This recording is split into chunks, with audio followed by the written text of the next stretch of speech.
मनुष्य का परम उद्देश्य सुख नहीं बल्कि ज्ञान प्राप्त करना है। प्राचीन भारतीय दर्शन भी यही कहता है, इंसान का अंतिम लक्ष्य सिर्फ ज्ञान प्राप्त करना है। सुख तो क्षणिक होता है, एक दिन उसका अंत हो ही जाता है। इसलिए यह मान लेना कि सुख पाना ही जीवन का लक्ष्य है, बहुत बड़ी भूल है। सुख और दुख दोनों ही हमारे महान गुरु हैं। जैसे जैसे ये हमारी आत्मा से गुजरते हैं, वैसे वैसे वे उस पर निशान चित्र छोड़ते जाते हैं। इन्हीं निशानों या संस्कारों का संग्रह ही हमारा चरित्र कहलाता है। अगर तुम किसी इंसान का चरित्र देखना चाहते हो, तो तुम्हें यह समझना होगा कि असल में वो चरित्र उसके मन की प्रवृत्तियों और उसके विचारों की समष्टि है। तुम यह भी देखोगे कि उसके चरित्र को बनाने में सुख और दुख दोनों का योगदान है। कभी कभी तो दुख सुख से भी बड़ा शिक्षक बन जाता है।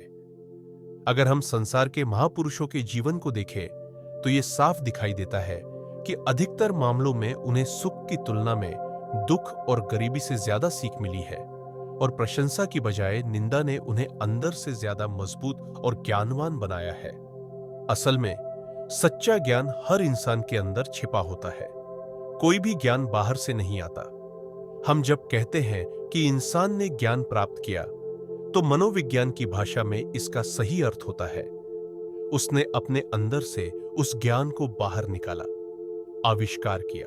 जब हम कहते हैं कि न्यूटन ने गुरुत्वाकर्षण का आविष्कार किया, तो इसका मतलब यह नहीं कि वो ज्ञान कहीं किसी कोने में छिपा हुआ था और न्यूटन उसका इंतजार कर रहा था। नहीं, वो ज्ञान न्यूटन के भीतर ही था। जब समय आया तो उसने उसे उजागर किया। इसलिए जो कुछ भी दुनिया में ज्ञान प्राप्त हुआ है, वो मन से ही निकला है। सारा ज्ञान, चाहे वो व्यवहारिक हो या आध्यात्मिक, सब हमारे मन के भीतर ही है। बाहर की दुनिया हमें सिर्फ प्रेरणा देती है, दीपक की तरह रास्ता दिखाती है, पर असली विषय, असली खजाना हमारा अपना मन है। सेब का गिरना न्यूटन के लिए सिर्फ एक प्रेरणा था। असल में तो उसने अपने भीतर झांक कर देखा।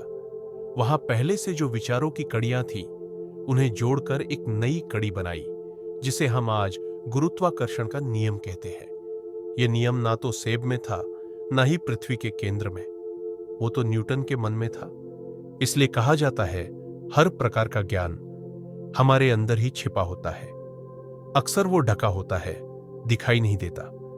जैसे जैसे ये आवरण हटता है, वैसे वैसे हम कहते हैं, हमें ज्ञान हो रहा है। जैसे जैसे ये आविष्कार, इनर डिस्कवरी की प्रक्रिया बढ़ती जाती है, वैसे वैसे हमारा ज्ञान भी बढ़ता जाता है। जिस इंसान के ऊपर से ये आवरण हटते जाते हैं, वो अन्य लोगों की तुलना में ज्यादा ज्ञानी हो जाता है, और जिसके ऊपर ये आवरण गहरे गहरे पड़े रहते हैं, वो अज्ञानी कहलाता है। और जिसके ऊपर से ये आवरण पूरी तरह हट जाते हैं, वो बन जाता है सर्वज्ञ। इतिहास में ऐसे अनेक सर्वज्ञ पुरुष हुए हैं, आज भी हो सकते हैं, और आने वाले समय में भी होते रहेंगे। जैसे एक चकमक पत्थर के भीतर आग छिपी होती है, वैसे ही हमारे मन में भी ज्ञान छिपा होता है। जब बाहर से कोई टक्कर, घर्षण लगती है, वो ज्ञान जग उठता है, जल उठता है। इसी तरह हमारी हर भावना, हर क्रिया, हमारा हंसना, रोना, खुश होना, दुखी होना, हमारी प्रार्थनाएं, शाप, प्रशंसा, निंदा, ये सब हमारे मन पर बाहरी दुनिया के प्रभाव से पैदा होते हैं, और इन सब का जो मिलाजुला असर है, वही हमारा वर्तमान चरित्र है। इन्हीं बाहरी प्रभावों को हम कहते हैं कर्म। जब आत्मा की अंदर की आग और शक्ति को जागृत करने के लिए मन पर कोई मानसिक या शारीरिक चोट पहुंचती है, वो भी कर्म कहलाता है। यह कर्म शब्द को बहुत व्यापक अर्थ में लिया गया है। इस तरह से हम हर पल, हर क्षण कर्म करते रहते हैं।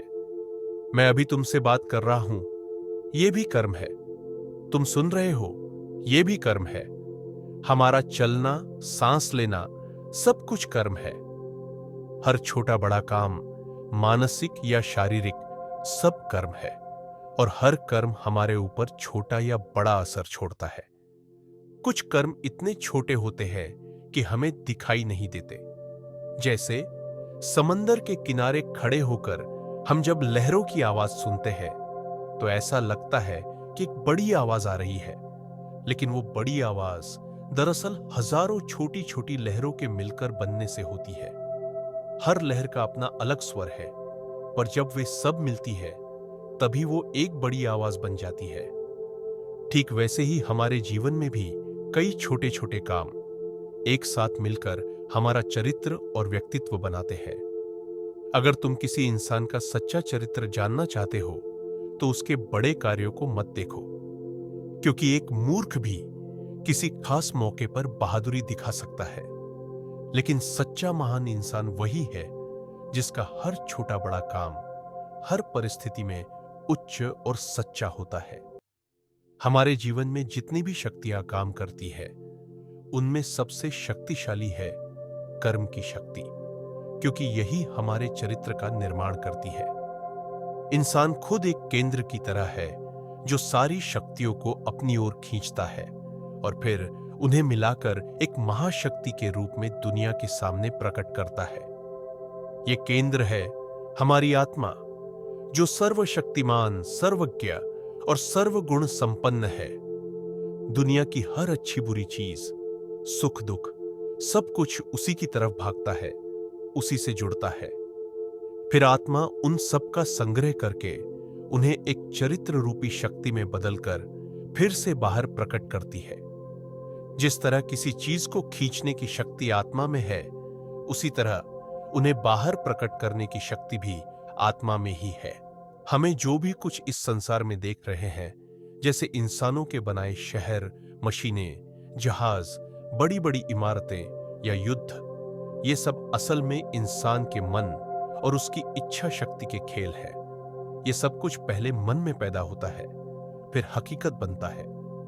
इंसान की ये जबरदस्त इच्छा शक्ति कहीं बाहर से नहीं आती, बल्कि उसके चरित्र से निकलती है, और ये चरित्र बनता है हमारे कर्मों से। यानी जैसा कर्म करोगे वैसी ही तुम्हारी इच्छा शक्ति बनेगी। दुनिया के जितने भी महान लोग हुए हैं, चाहे वो किसी भी देश या समय के हों, उन सब की इच्छा शक्ति बहुत मजबूत थी, और वो इसलिए थी क्योंकि वो सब बहुत मेहनती और कर्मशील थे। उनकी इच्छा इतनी ताकतवर थी कि अगर चाहे तो पूरी दुनिया को बदल सकते थे। और वो ताकत कहां से आई? सिर्फ और सिर्फ अपने कर्मों से।